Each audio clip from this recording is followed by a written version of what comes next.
नमस्कार, मैं हूं रेणु देवड़ा। आइए नजर डालते हैं शहर की गतिविधियों पर। हरियाली अमावस पर प्रतिबंध के बाद भी हजारों लोग नहान करने रामघाट पहुंचे। साथ ही कोरोना गाइडलाइन का उल्लंघन कर महाकाल क्षेत्र भी भीड़ भरा रहा। हरियाली अमावस पर जिला प्रशासन ने नहान पर प्रतिबंध लगा दिया था। इसके बाद भी हजारों की संख्या में श्रद्धालुओं ने उज्जैन में प्रवेश किया। साथ ही महाकाल मंदिर और रामघाट के क्षेत्र में रहे। इसके चलते कोरोना गाइडलाइन का उल्लंघन सतत चलता रहा। हरियाली अमावस पर हजारों लोग भगवान भरोसे ही करते रहे स्नान। श्रावण मास में आने वाली हरियाली अमावस पर परंपरागत पर्व स्नान सुबह से ही शिप्रा नदी के अलग अलग घाटों पर शुरू हुआ। पुलिस व प्रशासन ने कोरोना गाइडलाइन का हवाला देकर प्रतिबंध की बात कहकर व्यवस्थाओं से पल्ला झाड़ लिया, लेकिन हजारों लोग भगवान भरोसे नदी में उतरकर स्नान करते रहे। यहाँ होमगार्ड जवान और तैराक दल के सदस्य गहरे पानी में डूबने वाले लोगों को बचाते रहे। जवानों ने बताया कि सुबह 10 बजे तक आधा दर्जन लोगों को बचा चुके हैं।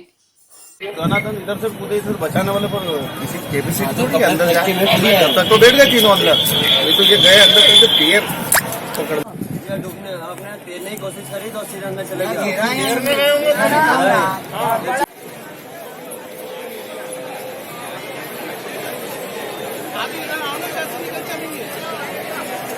परिवार और दोस्तों के साथ धार्मिक यात्रा पर आया युवक आज सुबह शिप्रा नदी में डूब गया। गोताखोरों की मदद से उसका शव बाहर निकाला गया। वह 2 दोस्तों के साथ नहाने गया था। दोस्तों को डूबने से बचा लिया गया है। महाकाल थाना पुलिस ने बताया कि उत्तर प्रदेश के गोंडा जिले से रवि पिता शंकर गुप्ता 21 वर्ष अपने भाई रामू गुप्ता और परिवार के अन्य सदस्यों सहित कुछ दोस्तों के साथ धार्मिक यात्रा पर आया था। सुबह 8 बजे सभी शिप्रा नदी स्नान करने उतरे थे।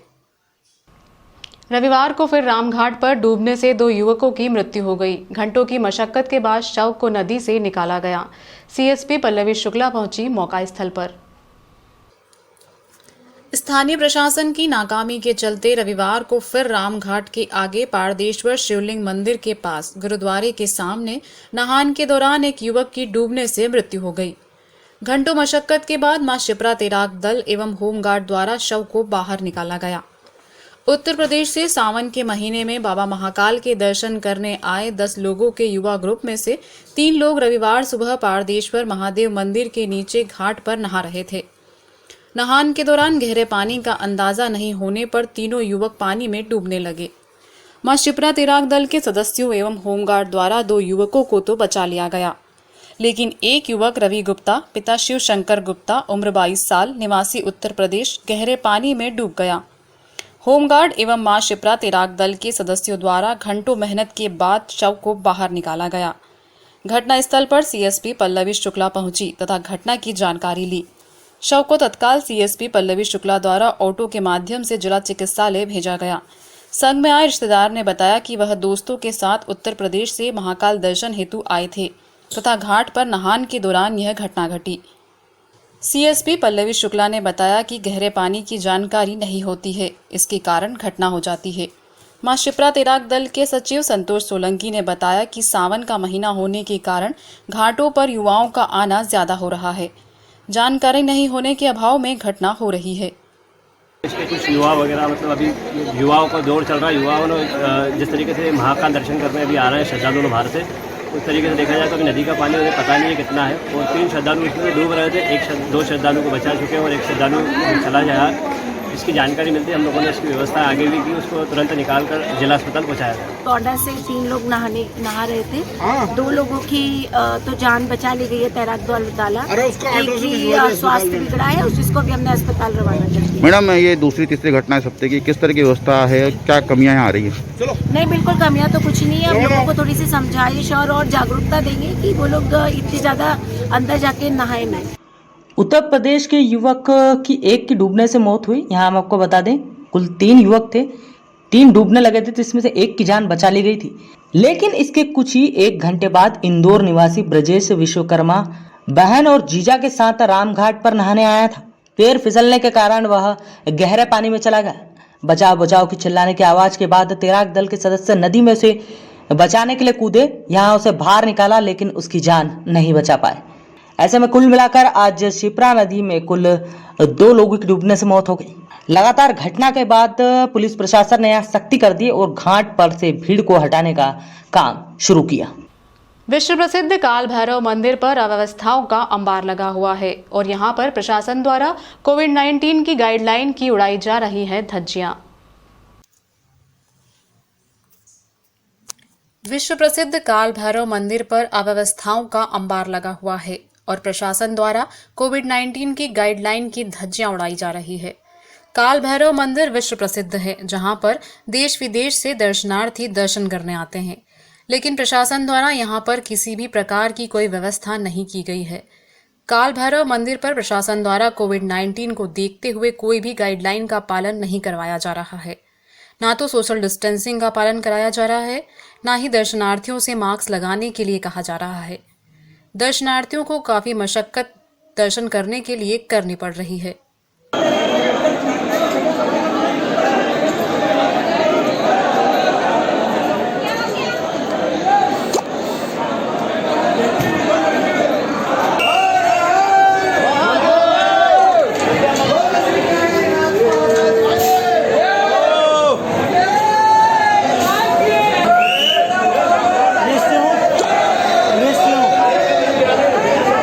लाइन में लगने के बाद दर्शनार्थी जब बाबा काल भैरव के समीप पहुंचता है, उसी समय उसे लाइन से निकाल दिया जाता है। ना तो वह अपना भोग चढ़ा पाता है, ना ही दर्शन कर पाता है। इसी वजह से बाहर से आए दर्शनार्थी अपना भोग मंदिर की दीवारों पर चढ़ाने को मजबूर हो रहे हैं। काल भैरव मंदिर की यह व्यवस्था देखकर यह लगता है कि आने वाले समय में उज्जैन शहर में कोरोना वायरस का फिर से बम फूटने वाला है। सिटी चैनल द्वारा यह अपील की जाती है कि प्रशासन इस ओर ध्यान दे और काल भैरव मंदिर की व्यवस्था दुरुस्त करें। न जाने कोई प्रशासन ध्यान दे रहा है, न कोई ध्यान दे रहा है, और एक के बाद दूसरे लोग गिर रहे हैं या भगदड़ होने का बहुत ज़्यादा चांस है, तो कोई भी ध्यान नहीं दे रहा है। हमने लोगों ने हाव लग गया, तो एक दो लोग आए, जगह को रोका, पब्लिक को रोका और आगे गए। अंदर सब लोग ऐसे जा रहे हैं, पीछे मंदिर में सब दीवार पर सब दारू रख रहे हैं, फूल रख रहे हैं, सब रख रहे हैं। और यहाँ की न तो रेलिंग है, मंदिर के बाहर गवर्नमेंट को रेलिंग रखना पड़ता है ताकि भगदड़ नहीं हो। बच्चे, छोटे छोटे बच्चे, औरतें ऐसे ही दब रही है। बहुत खराब हालत है, एकदम रश हालत है। कोरोना की स्थिति वही घाट लग रही है कोरोना की।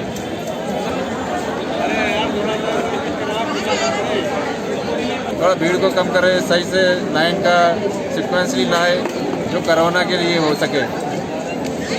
आपके साथ व्यवस्था कैसी है? व्यवस्था ये देख रहे हो कि काफ़ी भीड़ है, जो लोगों का इतना नहीं, प्रशासन का होना चाहिए। जी, किस प्रकार की व्यवस्था लगी आपको? व्यवस्था तो बिल्कुल ही यहाँ पर जीरो है जी, प्रशासन की तरफ से। कम से कम इसको जो है होना चाहिए, लाइन प्रॉपर लेना चाहिए। इतने दिन दूर से लोग आए हैं, लेकिन यहाँ पर देखिए कोई प्रशासन का एक आदमी नहीं है, उधर रोड जाम है।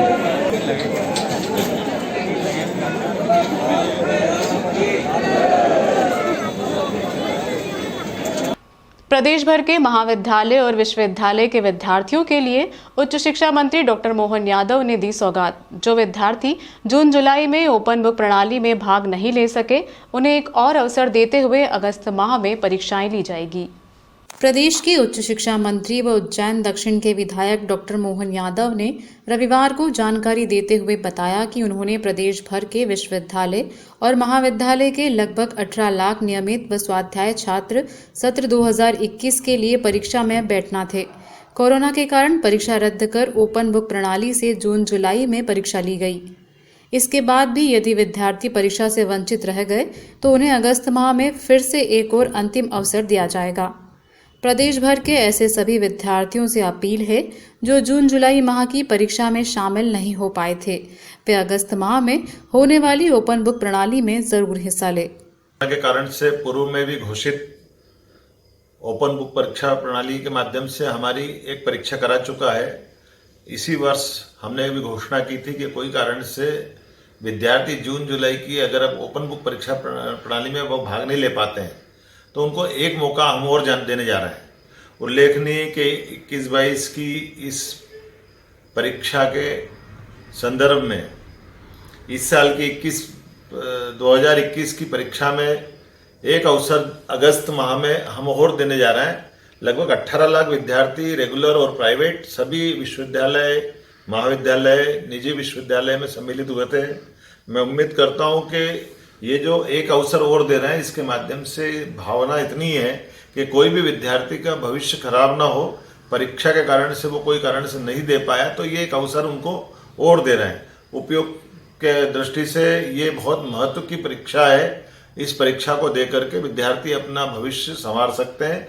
मेरी अपनी ओर से शासन द्वारा लिए गए इस निर्णय पे विभाग के अधिकारियों को बधाई कि समय सीमा के अंदर वो ये परीक्षा का आयोजन कराने जा रहे हैं और मैं विद्यार्थियों से अपील करता हूं कि उस अंतिम अवसर का जरूर उपयोग करें। यहाँ रुकते हैं, एक ब्रेक के लिए गतिविधियां जारी है।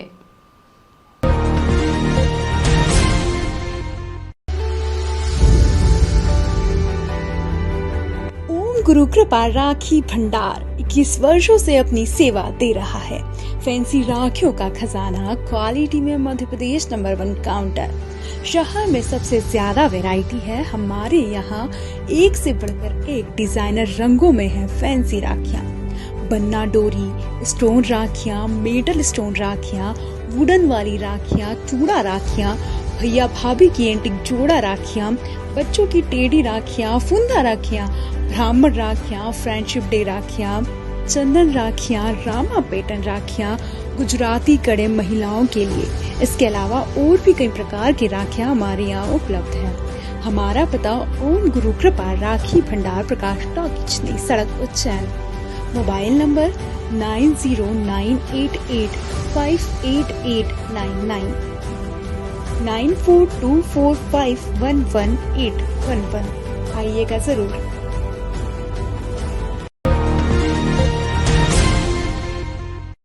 ओलंपिक में जेवलिन थ्रो में गोल्ड मेडल जीतने पर उज्जैन में आतिशबाजी कर खुशी जाहिर की गई। भारत के एथलीट नीरज चोपड़ा ने जापान में चल रहे ओलंपिक खेलों में भाला फेंक खेल में अपनी प्रतिभा का लोहा मनवाते हुए गोल्ड मेडल जीता है। इसको लेकर पूरे भारत में खुशी की लहर है। उज्जैन में भी नीरज चोपड़ा की इस उपलब्धि पर खुशी मनाई गई। उज्जैन मंडी में व्यापारियों ने इकट्ठा होकर आतिशबाजी कर खुशी मनाई।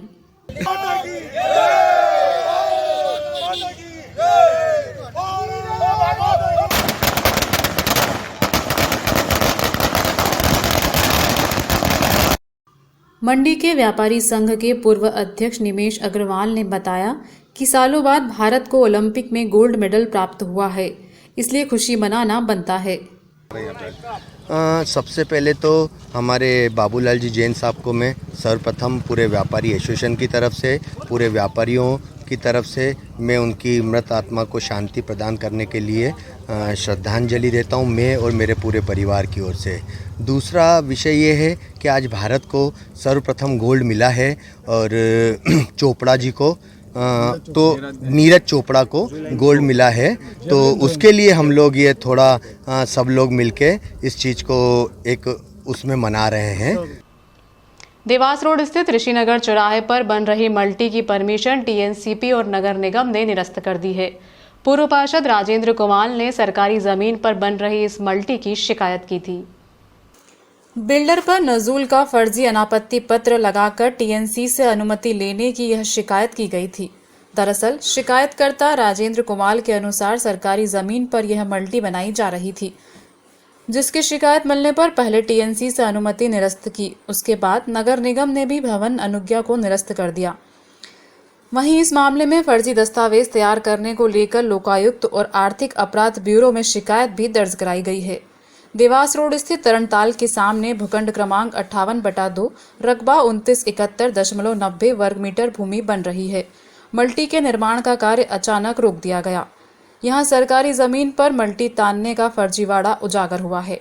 सूत्र बताते हैं कि नजूल विभाग से कथित तौर पर एनओसी लेकर सरकारी जमीन पर मल्टी का निर्माण करने के लिए नगर निगम एवं ग्राम निवेश टीएनसीपी से अनुमति प्राप्त की गई थी और उसी आधार पर नगर निगम से भी भवन अनुज्ञा हासिल की गई थी, जिसकी शिकायत के बाद फर्जीवाड़े का खुलासा हुआ तो टीएनसीपी ने अपनी अनुमति को निरस्त कर दिया।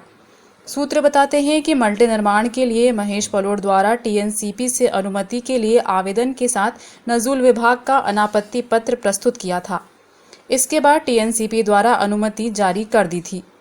मामले में पूर्व पार्षद राजेंद्र कुमार मामले में पूर्व पार्षद राजेंद्र कुमार ने टीएनसीपी को शिकायत कर जानकारी दी थी कि मल्टी का निर्माण सरकारी जमीन पर किया जा रहा है, जिस पर टीएनसीपी द्वारा नजूल विभाग से अनापत्ति पत्र का सत्यापन मांगा गया, तो नजूल विभाग ने जानकारी दी कि हमारे द्वारा अनापत्ति पत्र जारी नहीं किया है। वहीं यह भी जानकारी दी गई कि उक्त जमीन पर नगर निगम भूखंड आबादी गांठवन शासकीय दर्ज है। इधर टीएनसीपी द्वारा निरस्त की गई अनुमति को आधार बनाकर नगर निगम द्वारा जारी की गई भवन अनुज्ञा भी निरस्त कर दी गई है। और ये पूर्व में से ही 1950 से आज तक शासन के रिकॉर्ड में दर्ज है। इस पे क्या है कि कागज़ में हेर फेर करके इसकी रजिस्ट्री का कराई गई और कुछ लोगों द्वारा इसमें कागज़ में त्रुटि वर्ष समझ लो या कैसे भी करके इसको कागज़ नकली बनाए गए। उससे इन्होंने नक्शा पास कराया टीएनसीपी में। नगर निगम अधिकारियों ने ना तो पत्र वाहक भी नहीं करा कि ये आपकी एनओसी असली है नकली है।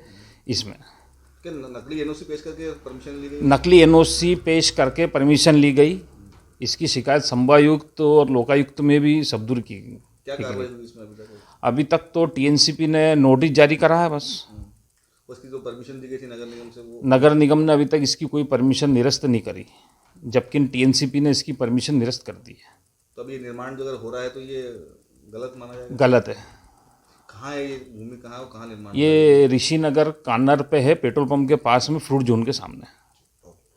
युवा मंच सत्संग समिति द्वारा हरियाली अमावस पर सावन महोत्सव मनाया गया और कोविड-19 के समय समिति के जिन सदस्यों का निधन हुआ है उन्हें पुष्पांजलि अर्पित की गई। युवा मंच सत्संग समिति द्वारा हरियाली अमावस पर सावन महोत्सव मनाया गया और कोविड-19 के समय जिन भी साथियों का निधन हुआ है उन्हें पुष्पांजलि अर्पित की गई। युवा मंच सत्संग समिति के संस्थापक गोयल पागरवाल व अध्यक्ष मनोहर परमार ने जानकारी देते हुए बताया कि पिछले 29 वर्षों से युवा मंच सत्संग समिति सामाजिक और धार्मिक क्षेत्र में कार्य कर रही है, जिसमें गरीबों को मुफ्त अनाज वितरण, पंचकोशी यात्रियों के लिए भोजन व्यवस्था, राम कथा, भागवत कथा आयोजन करती आ रही है। हर वर्ष हरियाली अमावस पर सावन महोत्सव मनाया जाता है।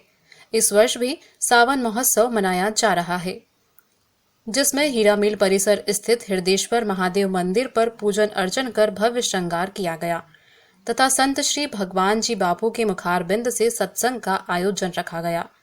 साथ ही पौधारोपण और कोविड-19 में समिति के जिन सदस्यों का स्वर्गवास हुआ है उन्हें श्रद्धांजलि अर्पित कर अंकुट महोत्सव मनाया गया।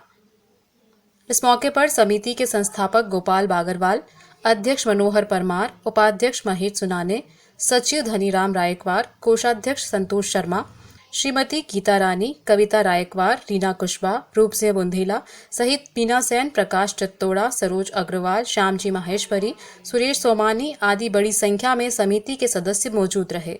युवा मंच सत्संग समिति द्वारा सावन महोत्सव का कार्यक्रम रखा गया है, जिसमें हृदयेश्वर महादेव मंदिर पर हवन और पूजा कराई गई। उसके बाद भगवान बापू की कथा चल रही है और हमारे दिवंगत नेता जो हैं, हमारे दिवंगत सदस्य जो शांत हो गए हैं, उनको पुष्पांजलि अर्पित की जा रही है और वृक्षारोपण का कार्य। हरियाली अमावस महापर्व पर युवा मंच सत्संग समिति द्वारा आज भगवान हृदयेश्वर महादेव का अभिषेक हवन पूजन के बाद श्री भगवान जी बापू की राम कथा चल रही है। उसके बाद हमारे जो दिवंगत हमारे मंच के परिवार के जो स्वर्ग सुधार गए हैं उनको आज पुष्पांजलि का आयोजन भी किया गया। कितने वर्षों से आयोजन किया जा रहा है? ये 1992 में हमारे मंच की स्थापना हुई थी, तो आज 29 साल करीब पूर्ण हमारे मंच हो चुके हैं और ऐसे आयोजन हमारे मंच द्वारा। फिलहाल इस अंक में इतना ही। अगले अंक में आपसे फिर मुलाकात होगी। नमस्कार।